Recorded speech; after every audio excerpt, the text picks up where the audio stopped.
This is WPSL Port St. Lucie, the talk of the Treasure Coast. With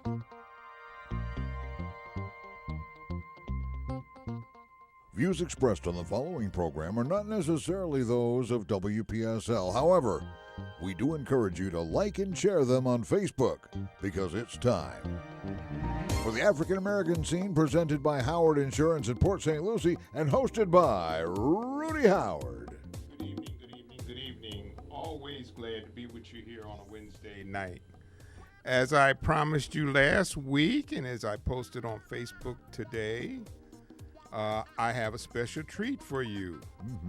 I have my friend and my pastor, Vernon Shazier. And let me tell you a little bit about him.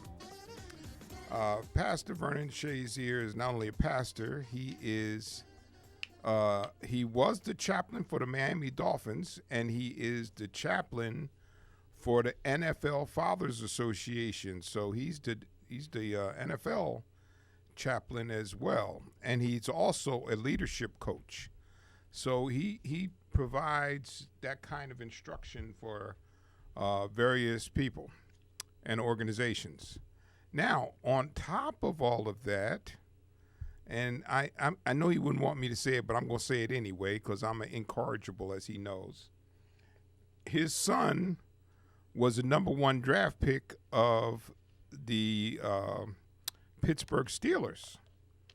And he was injured a couple years ago. It was about 3 years ago he was drafted?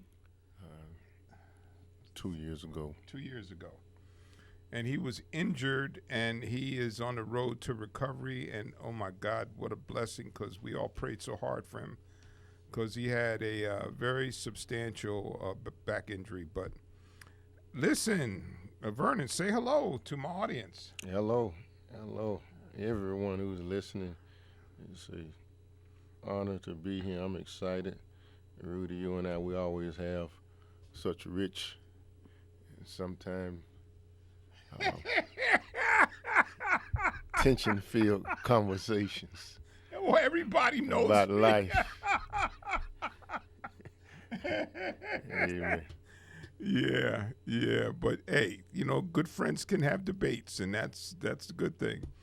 So listen, I want you to write this number down, 340-1590. That's 340-1590.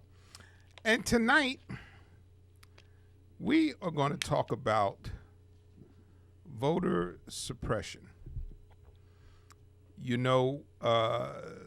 That's a topic that pops up from time to time and is a topic of some immediacy since the Amendment 4 passed in the last election. Pastor, when I say voter suppression, what picture and what thought comes to mind for you?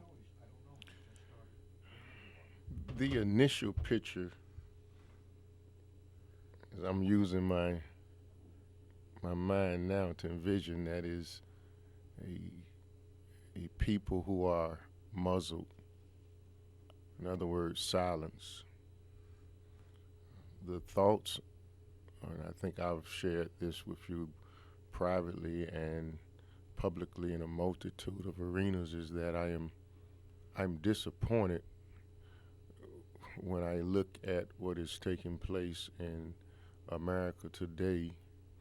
And my disappointment is with the silence of many who are not speaking out when there are blatant acts of injustice and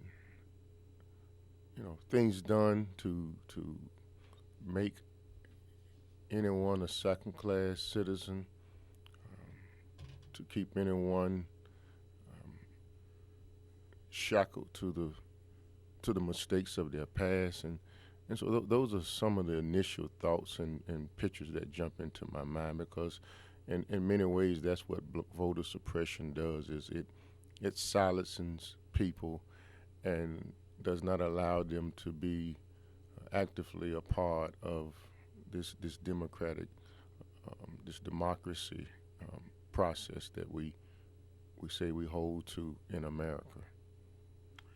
I so much agree with you, and the Bible is just filled with stories of people who made mistakes, and the Lord provided them with salvation and gave them important roles in the society at large once they had made penance for those mistakes, and after the Lord had forgiven them for those mistakes. But somehow it seems that we've kind of lost sight of that in our country.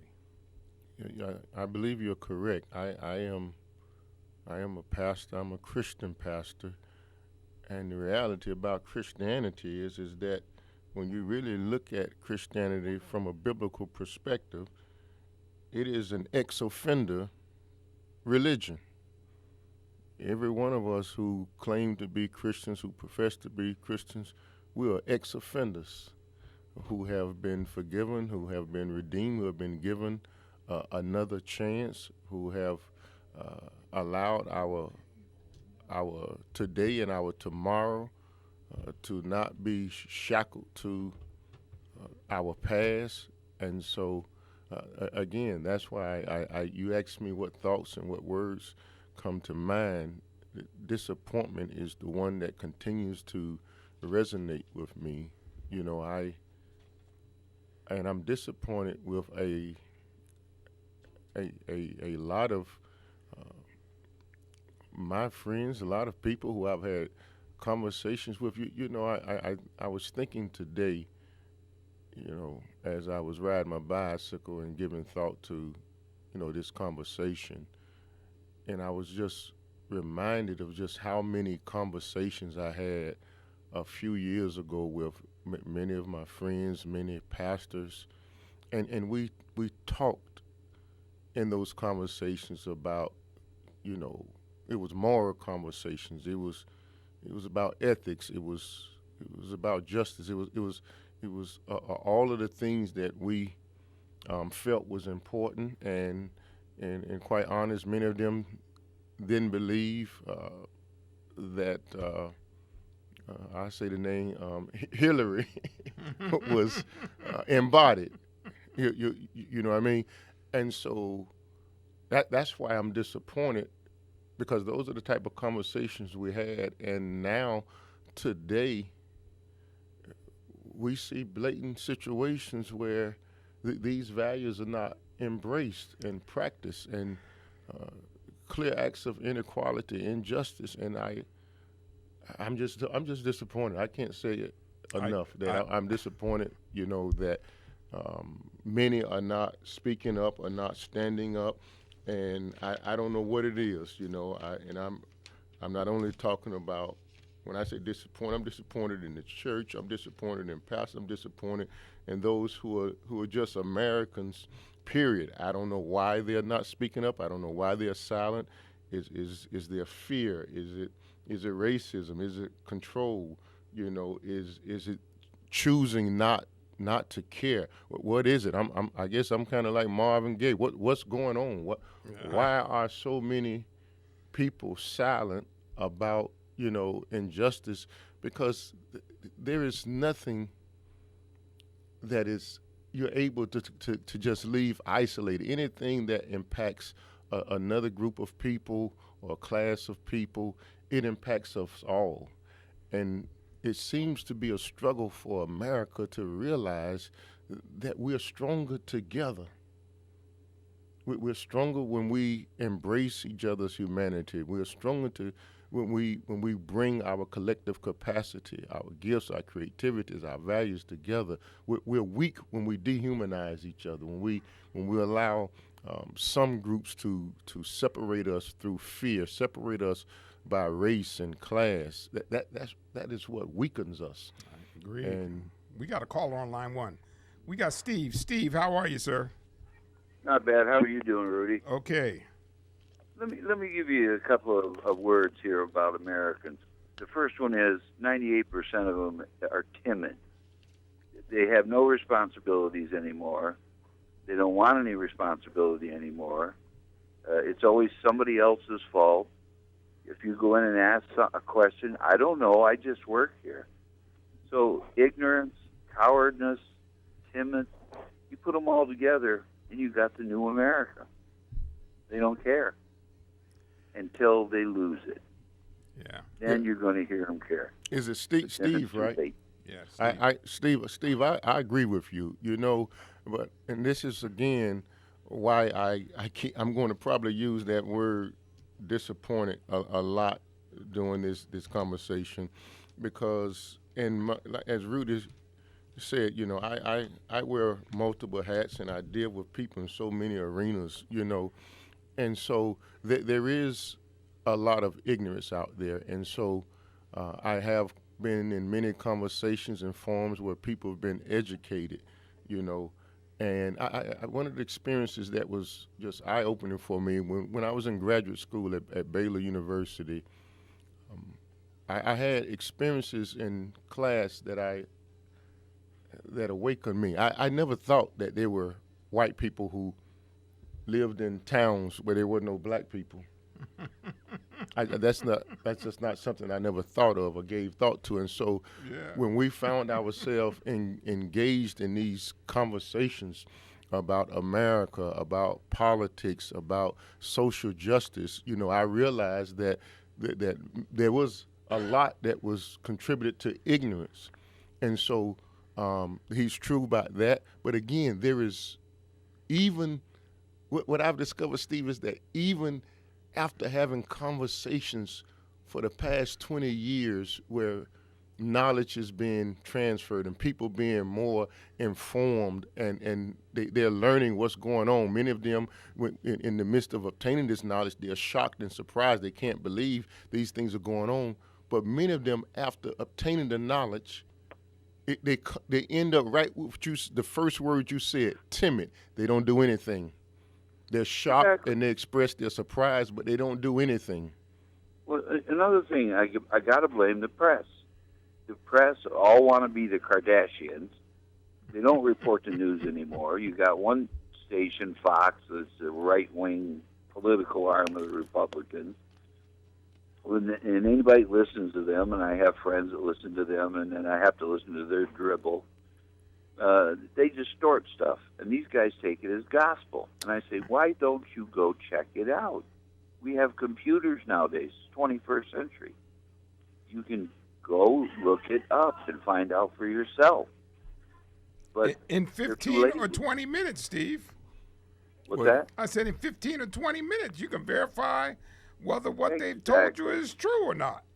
I just had to tell a guy about soybeans. He told me, oh, China, don't worry about China's soybeans. And I said, do you know who the number 2 grower of soybeans in the world is? Brazil. You know who China's buying them from now? Not us, Brazil. And they're not going to miss us at all, but we're going to put $12 billion into the farmers to supplement them because of this. Yeah. And I can tell you this so much, Steve. This is another topic, and we'll get back on. But that's not the only area that's going to be impacted. Agriculture. Yeah. You know. I'll let you go so you can have other guests. Yeah. But I would add a third word. You used the word timid and ignorant, Steve. Yep. I would add lazy to that. Oh, lazy is right up there. They're not looking to seek knowledge. They're sitting there, and this is on both sides, sitting there, or whatever side one stands on. They're sitting there depending on a few people to give them all the information, news, and inform them, and many of them speak out of their own bias and prejudices. Yeah. Right now, the big thing is abortion, right? Supreme Court's going to outlaw it. Okay, now tell me this. What are you going to do with all those unwanted children that are born and the parents can't afford them or don't want them or whatever? What happens to those kids? Who's going to take care of them? Here's my issue with this, and I am for children's lives to be saved, but here's the point that I have with this whole issue. You say you want to save the lives of children. Then you don't want them to have any health insurance. Yeah. Okay. Now I want you somebody explain the logic of that to me. You want them to be born, And then when they're born, if they're sick, you don't want them to be able to get any insurance. If the mother is poor and you force her to have the baby, you don't want to be able to help her sustain her and her family. So what are we doing here? Are we, if we're pro-life, and this is what I have called, some of my friends have gotten very angry with me, you're not pro-life, you're pro-birth. Because if you're pro-life, you care about what happens to the babies after they get here. Right. And I'm never going to need an abortion, so I don't think it's really my place. I think that's up to a woman, her doctor, and her God. Yep. That it's not my place because I'm not going to need one. And they want to put the woman in jail or the doctor. What about the father? They got the woman pregnant. Let's put him in jail. Well, I'll say this about that issue. I am pro-life. Well, so am I. But I agree. I agree with Rudy that we have to give thought and engage this issue from a holistic,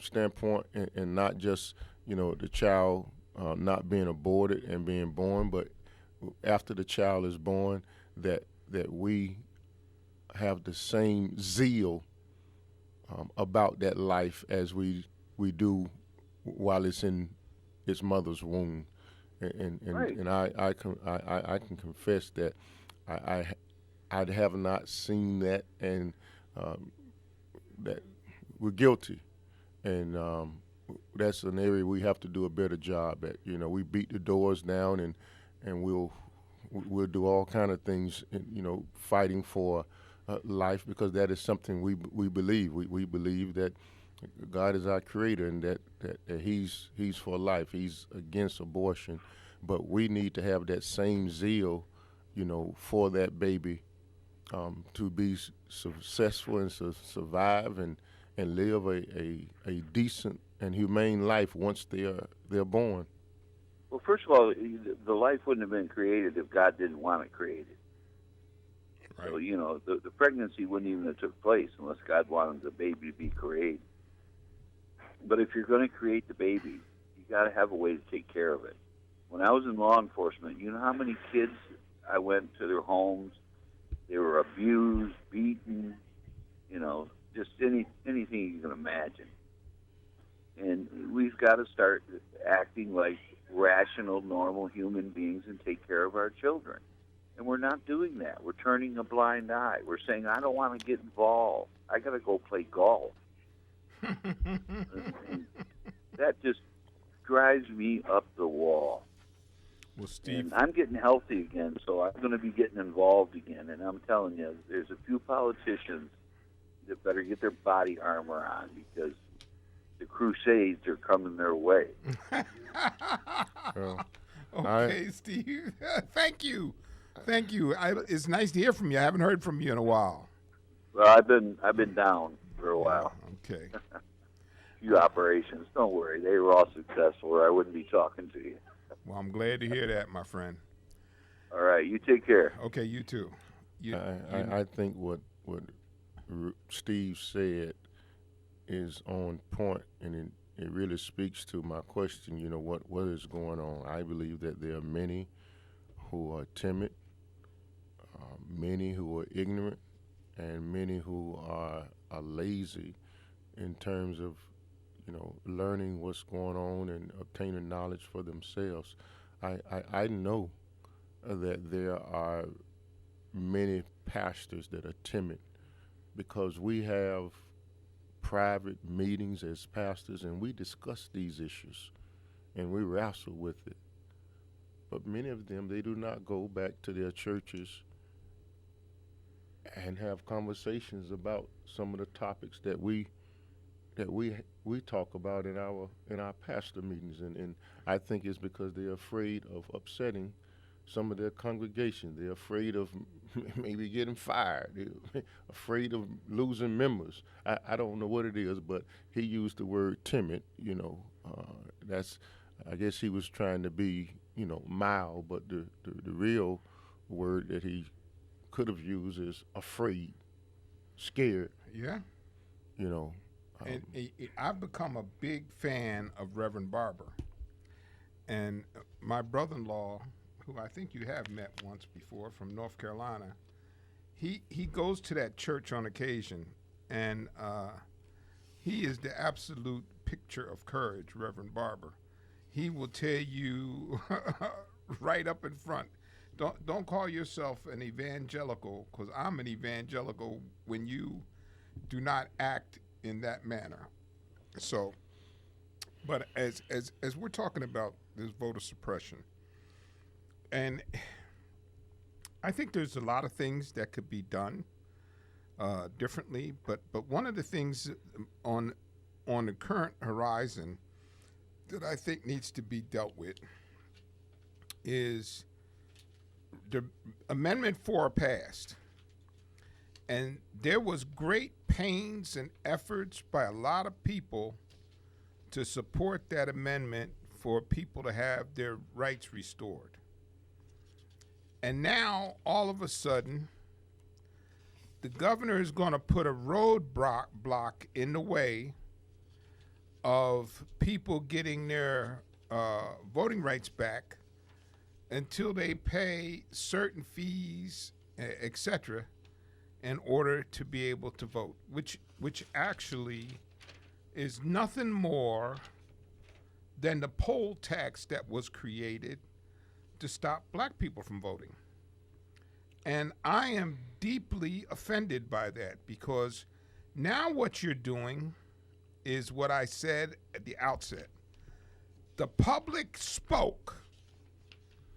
The public passed Amendment 4 by, I think it was 64 or 66%. It wasn't even close.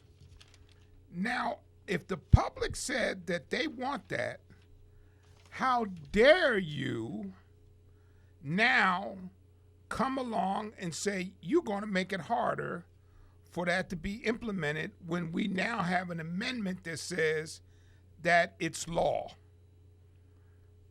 That's crazy. That's nastiness. That's belligerence. And that's just plain wrong. And that is where, and I'm going to tell you something, we talk about the divisiveness that has gripped our country, and that divisiveness is real. That's where the divisiveness comes from. When I, as a voter, tell you, this is what I believe and this is what I want to happen, and then you decide, your party decides that you know better and you're not going to let that happen, that creates anger, frustration, and hostility. I can tell you, when I read that article about the governor's decision, the thoughts that immediately jumped into my mind was, Jim Crow all over again. Oh, yeah, absolutely. Because that's what a large part of that movement was about. It was about creating barriers and hurdles to prevent people from participating in democracy, keeping them from voting. They came up with, you had to have to pass a test. You had to pay your tax fees, and every year that you didn't pay it, they were steady accruing, and to at some point it got to where people just could not afford it, and so this was like an old tactic with a new face on it. But once again, I think it's an attempt, and I don't know why are there some who appear to be afraid of allowing everyone to participate in the democracy process? Why do it appears that it's easier to win by silencing people than allowing everyone to participate? You know, it's well. Here's why, and it's been proven over and over again. The vast majority of the people do not agree with the conservative principles. Just evidence in the Trump election. Hillary won that vote, and I'm not a big Hillary fan, but Hillary won that vote by over 3 million votes. That means there was 3 million more people that agreed with her than Donald Trump.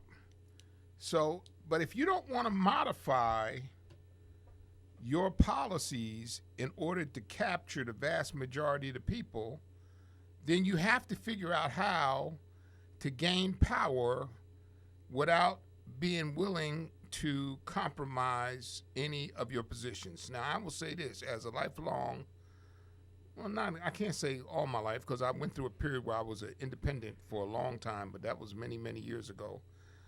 But I will say I have seen the Democratic Party do shifts in philosophy when it appeared they were outside the mainstream of people.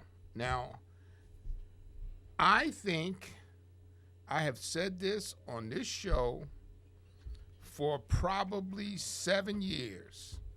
There is an opportunity for Republicans and conservatives to gain black support, but they have to be able to modify some of their approaches, because a lot of the things that conservatives believe in are not antithetical to black folks. But when you start talking, you can say certain things like, you can say certain issues like this voter suppression, it just turns all the black folks that might be inclined to be conservative, it turns them against them. And we got Chuck on line one. Yes, Chuck. Hey, Rudy, good evening. Yes, sir. Yes, sir. On this Hillary thing, let's get this straight. She ran a lazy contest. She ran a lazy contest. She never left the East and West Coast.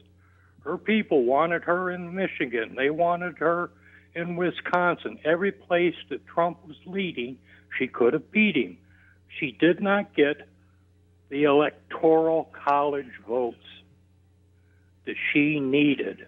She went with the popular vote. That's not how people are elected. If she had been half as smart as people said she was, she would have gone to where her people were telling her to go. But she seemed to know better, and she wasn't half as smart as she thought she was, because she did not rely on her people. And it's in the Constitution for a reason, because if she'd have gone with a popular vote, then everybody in the middle of the country needn't vote at all, because all they need to do is cherry pick off the West Coast, cherry pick off the East Coast, people in the middle, you do without. Now, that would be voter suppression, would it not? No. Yeah, it would, because you're not allowing them to vote or get their vote cast. No, because you got a state like North Dakota, whose entire population of the state is not as big as New York City. So, Material. Well, no, but let me tell you what. But the point is, if you are having a vote and you are trying to get the support of the vast majority of the people, if the vast majority of people live on the East Coast and the West Coast, there's still the vast majority of the people. Now, what our system does to help offset that dynamic is it gives you 2 senators. And you get 2 senators in North Dakota, which really, I mean, seems to be extraordinarily unfair in terms of representation. But I get the fact that there needs to be some equal representation for those states in the middle. So I think that's where there's an offset and balance occurs. But as far as the votes are concerned, the votes are what they are. And if the votes are for the vast majority of people feel a certain way, then that's the way it is. No, well, let me put it this way. Our Are California needs Florida needs? In other words, what the Florida people in Florida, what's our wants and needs as a state? Are they the same as California? Would Idaho or Nebraska or North Dakota, are their needs the same as ours? No, they're all different. That's why you have the Electoral College. Now, as far as voter suppression, does everybody have an ID in the state of Florida? Probably not. Why not? Well, because well, let me explain that to you. I know you and I have had many dialogues, but let me give you the best way I can talk about this, because Pastor and I talked about this before I came on. No problem. If you live in New York City or Philadelphia or Chicago, there's a strong likelihood you've never had a license, because you don't need one. And if you and you are a guy that stays on top of the news, you know, recently New York City has proposed a charge for anybody that drives into the city. So yeah, that's de Blasio. Okay, so now all of my friends that still live in New York City, Brooklyn, Bronx, Manhattan, that have licenses, they use rent-a-cars. They take the subway during the weekend. If they want to go to Connecticut or Long Island on the weekend, they rent a car. Okay. Now, in Florida, do you need a driver's license to vote? Oh. No, you do not. You need a picture ID. You can get Florida State ID. It carries the same weight as a Florida driver's license, except you can't drive a car with it, of course. But that's all you need. If you're on food stamps, if you're on any of the things that are in place for people to help them, if you go down to Fort Pierce to the federal building down there to go see a probation officer or something about one of your members of your family, you have to have a photo ID. They're not inexpensive. Anybody can get them. And how much are they? You said they're inexpensive. How much are they? $35. It's way cheaper than the driver's license. Okay. Now, if parties are so worried about people not being able to vote because they can't provide a photo ID, why don't they get off their butts? And, you know, they got a lot of money going into this campaign. We seem to want to select the winner on who collects the most in campaign contributions. That does not particularly mean that they're the best candidate to run the office. Now, why don't they take some of this campaign money and put a mere pittance into it and get voters out there, get them taken in, and get their Florida IDs? Well, I think that's what they need to do. Okay. That's your opinion. Okay. I respect that. Yes, it is. Pastor, do you have anything to say about that? Go ahead, Pastor. I hear what you're saying, Chuck. I guess I'm still trying to figure out what is going on with the effort to prevent people from voting. Which people are you talking about, Pastor, please? Say that again. Ask that question again. Yes, Pastor. Could you tell me who are you talking about that's being denied their... We was just before you called in, we was just talking about the governor's move to have it where, I guess he's responding to the Amendment 4, to have it where individuals have to pay all these fees in order to be able to vote. There seems to be a continuous effort to make it difficult and in some cases impossible for people to vote. And I think it's bigger than having a photo ID. I agree with you. That's easy to get. It's easy to get a photo ID. Right. Well, and I'm saying if people don't have the money, Pastor, I think the parties could go ahead and take some of those campaign contributions and get their people, their voters, the IDs. Now, are we talking about convicted felons, which was what Amendment 4 was about? No, it was not about. No. Yeah, we were talking about the amendment that was voted on, that once a convicted felon left prison, they could go on, have the right to vote. Was it not? Yeah, that's what he passed the bill Amendment for. 4 said once a person has served their time. And completed their obligations. Yes. Okay, now, if they have court costs. No. It did. That's Amendment 4 didn't say anything about obligation. What it said is that once a person has served their time and were on parole, their rights should be restored to be able to vote. Okay, it was my misunderstanding because I believe I voted for it, but it was my understanding it was once they have finished everything with their parole or all that. In other words, everything was straightened out, but that was when they needed to be back on the roll. Okay? Okay. And they could not be denied. That was my understanding of what it was all about. Well, no, it is not my understanding that there was a financial commitment tied to them getting their rights restored. Well, Rudy, you know that every court case, they're going to have court fees, attorney fees. Of course. The parole officers are going to drain them. I used to work, remember the Pizza Hut on 33rd Street in Fort Pierce, down by Okeechobee Road? There was a parole office right across the street, right across the parking lot from us. And every Friday, the cops were sitting there waiting for the people to come in to see the probation guys, and then they'd haul them off to jail for violation of probation every Friday night. So I'm well aware of what they're doing. And I know that they charge them. It's a ridiculous amount. We need criminal justice reform. Yeah, we need to get this crap cut out. The guy's coming out of, or her's coming out of prison. How you going to expect them, if you've been paying them $2 a day for work, how you expect them to come out and get a job when people? I used to work for an alcohol place. That's what Pastor's saying to you. That's I exactly understand. what he's saying to you. No, listen to what I got to tell you. Okay.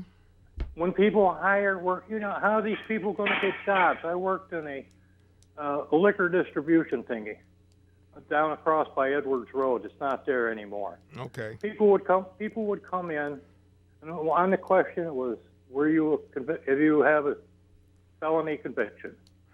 Yes, I do. That was the end of the interview, the end of the process. You didn't get a job there. We turned tons of people away. That shouldn't be. People should be more tolerant. Well, okay. I'm glad to hear you say that, but I'm going to have to let you go. I got another caller. Okay, out yeah. Go ahead. Okay. Good talking. Good talking to you, too. Go ahead. I want to respond to some of the Chuck comments. I think, again, there is a systematic plan to keep people from voting and being a part of the process. And what it does is it causes people to live in a dark place. It creates a dark society. I mean, again, I'm putting my pastor hat on now. I've sat in my office with grown men crying, and they're saying, Pastor Shazier, I want to do right. I'm trying. Nobody won't give me a chance. I mean, and it's just like we will not. We have a system in place that seems to not want to give them a opportunity at redemption, a second chance at life, because here's how this plays out. They get out, and if they're on probation, many of them required to go get a job. Yep. But then you go get a job. If on these applications, are you a felon? You're a convicted felon. Have you been convicted of a felon? And so they're not giving job opportunities because of the felon. They're not giving opportunities to get certain loans to add value to themselves. They can't live certain places, and so but yet the reality is this here: they still need lodging. They still have to be able to take care of themselves. Some of them can go and find family members to stay with temporarily, but too many of them because we have created a system that makes it so hard for them to come back, to make a comeback. They end up becoming a part of a dark society, and that troubles me, because again, Christianity is a ex-offender religion. Yeah, and we got another. And when you look at, I can't tell you how many times I've gone to court with a young person or somebody who's asked me to go to court with them or just be there. And I remember back in the 90s, man, and I sat there many times and I either fought back tears or cried. I saw people come in there who were clearly individuals who had a drug problem. And they're getting 10-year, 15-year sentences. They're not violent criminals. These people have a drug problem. Yet they may continue to commit petty crimes, but they have a drug problem, drug addiction. And they're getting these lengthy sentences, and it's like shocking. I'm like, wow. You go to court with one person to support them, but quite naturally, you're there, you see everybody else go before the judge, and you sitting there, and you're saying, wow, man. And the 80s is, and I think it was President Reagan who, launched this supposedly war against drugs, but, it did a lot of damage. Absolutely. And we're seeing the effects of it in many communities. We got another caller. Kurt, how are you, sir? Yeah, Rudy, good to hear you and say hello to the pastor. He hit on something that you had said earlier. I think part of the problem is taking care of the problem before it starts. We waste a lot of money, and I say waste in a real sense. We waste a lot of time, law enforcement time and money, popping young people. Doesn't matter, black, white, rich, or poor, popping young people because they've got 2 roaches in the ashtray of their car. and they get, look, I don't think people should be driving a car when they're under the influence of alcohol, marijuana, or some prescription drugs. I don't think they should be on the road. However, you don't throw a 16 or 17 or 18-year-old kid in jail for 2 or 3 years and give the guy a felony record for having some weed. Now, if the guy's in a schoolyard and he's selling it to the youngsters at the school and he's a known distributor, that's another story. But I'm talking about people that are puffing away because they want to get a little bit of a high or get a little bit. I think we waste too much time and effort on that. And we got too many young people, not necessarily young, but we got too many people in this society that have been stigmatized because they smoked a little weed. I agree. I think heroin. Kurt, you're preaching now, Kurt. You preaching, man. Preach on. Maybe so. And I'm very, very conservative in my voting. And Rudy, you made a comment. Look, I don't see anything wrong with somebody being required to have a photo ID when it comes time to vote. I think the person. In Florida, they're free. I believe in every 50 states now, a voter ID is given no charge. And there's no reason why somebody that wants to vote can't get off their butt, off the couch, and go to the licensing bureau and tell them that they want to get a voter ID. They take the photo, they give you an ID, it doesn't cost you a nickel. And I think they have to have some way, Rudy, to control and make sure the people that are voting are indeed allowed to vote. Now, but wait, Kurt. Though, let's stop right We've there. got illegal. But wait, Kurt. Stop right there for a minute. Hold. Let me put 25 cents in the meter right there. You want to prohibit what? What are you trying to stop? What illegality have you discerned is a problem from the way we have voted in the past? What fraud have you uncovered what systematic fraud exists within our country that makes you feel compelled to change the nature of the rules the way they have existed in the past? Well, wait a minute. Let me turn it on you. We are required to have a photo ID driver's license to drive on the streets of any state in this country. We are required to have an ID of different types. Our Social Security card is an ID. It just doesn't have a photo on it. And I mean, they're free, Rudy. You go in there if you're over 18. You go in there. Can I jump in? I think you need to prove that your state of residency, because we have situations, and I'm not going to name people, but we have situations, especially here in Florida, people are voting twice. They vote in New York and they vote in Florida. Let me jump in because the previous caller, Chuck, raised that same issue, and I agree with Chuck and Kurt that there is nothing wrong with one having a voter's ID to go and vote. Well, but I don't think that is the number one reason why people are not voting. People are there's a system out there that is in place that is preventing people from having the right to vote. Now, I mean, I agree with Chuck and Kurt that you show up to vote, that you ought to be able to identify who you are, that you are a citizen, that you are. If you say you're Rudy Howard, that you are Rudy Howard, and you have an ID to prove that. But when we talk about voter suppression, the number one reason for people not voting is not that they don't have an ID, a photo ID. It's that they are not being allowed to vote. There are individuals that do not want them to vote, to have their rights restored. Well, now that's vote. not that is. Look, that's not right. If you're 18 years old and older, you get registered to vote, you get a photo ID, and that should be the end of the story. Now, I'm not in total agreement with Amendment 4. I voted against it, and I'm, Why?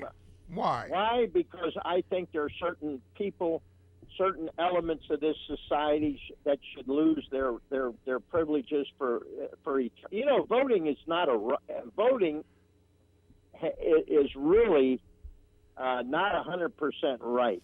And if you vote, and there are certain things that I think that people do in this society where they should just be banned from normal society functions for the rest of their life. There are it's a handful of people. For example. Well, for example, of course, I'm talking about sociopaths, serial killers, rapists, child molesters, sex offenders, and things like this. Those people, there are individuals, and again, I'm in conversations with people on all sides, and there are people in all groups on every side that do believe in agreement with each other that when people commit certain crimes like rape and murder and child molestation, that they should not ever be given back their rights to vote, and so I mean that's debatable, I mean, do I don't know. Do you think that a person who pays taxes shouldn't have any say so about anything, but they're yet still required to pay tax? But I get your point, because there are people and on all sides that hold that that those who commit certain crimes, like rape, that should not be a part of it. But I want to go back to what some of the things you said, and when you was preaching, because you hit me in an area that is sensitive to me, and that is, we are spending and investing too many resources in correction and imprisonment when we should be spending more resources on intervention and prevention. And you know what I mean? I mean, listen, I I mean, again, when I gave the example, I'm going to court with people, and I'm seeing people getting 5, 10, 15 years because they have an addiction. You know, they smoke drugs. Exactly. I mean, you got if you look at the statistics, you have a over alarming number of people who are in prison who they have a drug addiction. They're not violent. I mean, they have not committed any violent crimes. They have drug addictions, but they're serving, in many cases, lengthy sentences. And many of them, when they get out, they're not able to vote. I agree with you 100%. I think we need to suspend. And if we be honest, Kurt, I mean, a whole lot of us have in our younger days. Listen, we didn't get caught, you know. Listen, I wasn't always a pastor, Kurt, you know. You know, we just didn't get caught. We tried a little weed, a little marijuana. Yeah, I inhaled too. Yeah. Listen, Me too. I was a full-blown alcoholic and almost lost my complete family and everything that I had worked for. And in July 15th of 1987, I took my last drink. But I want to point it out. But I was in a situation where I had the ability to get help. And I think the biggest majority of this stuff with the drugs is if we spend as much money on prevention and mental health programs, we wouldn't have the drug problem we have today. But that's not, Chuck. Correction is $1 trillion industry, Chuck. Yeah, well, that's why they're not. That's why they're not, Chuck. I would say, Kurt, it's $1 trillion industry, man. I know it. It's a business, unfortunately. Yeah. And listen, I'll tell you something I've said on here, and Cliff laughs when I talk about this because I've had people call up to try to debate me on this. But do you know we can send a kid to 4 years of college in a state university cheaper than it is to lock them up? Now, I bet you're going to think that that's baloney, don't you? Do you think that? No, it's not baloney, but I don't think we should. Well, here's where I disagree. The taxpayer should not be on the hook for sending everybody that wants to go to college to college. Mm-hmm. I don't agree with it, but because we're sending too many kids to college that shouldn't be there in the first place. Well, that's enough. I agree. We should bring that up at the end of the show because everybody's going to want to call and argue. Right, you're running out of time, so I need to get off the phone. I agree with Kurt on that one. I don't know if it's our responsibility to educate send everybody to college. Good talking to you. Yeah. Thanks for calling in and sharing. Thanks, yeah, Kurt. talk to you next week. Yes, please. Thank you for calling, being a good listener. Pastor, my friend, thank you so much for being here. Man, that's it. Boy, it went by fast. Time flies when you're having fun. Oh, man, I know, we just got started. That always happens. Phones will be ringing all night here. Right. I didn't get past my 3 lines of notes, man. That happens to me all the time. But I'd like to thank you, folks, for listening to the African American Scene. God bless, be safe, and I will see you next Wednesday right here for the African Americans. The African American Scene has archives on YouTube. Go to WPSLTV.com and check them out. This is WPSL Port St. Lucie, the talk of the Treasure Coast, celebrating 25 years and counting.